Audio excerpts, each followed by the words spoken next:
ที่มุกดาหารก็มีโครงการนี้คือการค่ะนั่นก็คืออาชีวะมุกดาหารเปิดจุดบริการ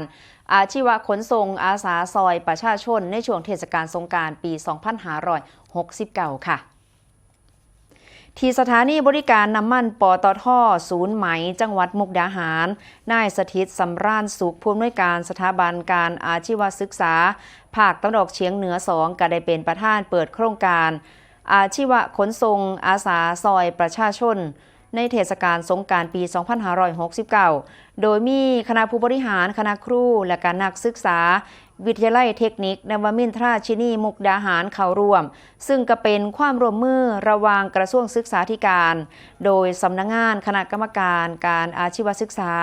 และกระทั่งกระทรวงคมนาคมโดยกรมการขนส่งทางบกเพื่อที่จะอำนวยความสะดวกให้กับประชาชน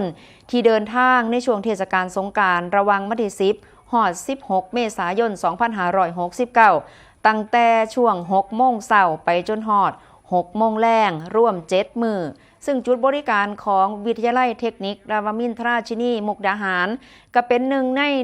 150 จุดทั่วประเทศให้บริการตรวจสภาพรถและก็รถยนต์รถมอเตอร์ไซค์เพื่อป้องกันอุบัติเหตุจากความบกพร่องของตัวรถพร้อมกับบริการเรื่องของน้ำดื่มเรื่องของผ้าเย็นและก็ที่นั่งพักผ่อน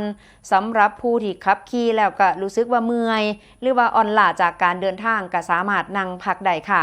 โดยทางนายทศพลสุวรรณไตรเพิ่นเป็นผู้อำนวยการวิทยาลัยเทคนิคนวมินทราชินีมุกดาหารเพิ่นก็บอกว่าโครงการนี้บ่ได้เพียงแต่จะซอยลดการสูญเสีย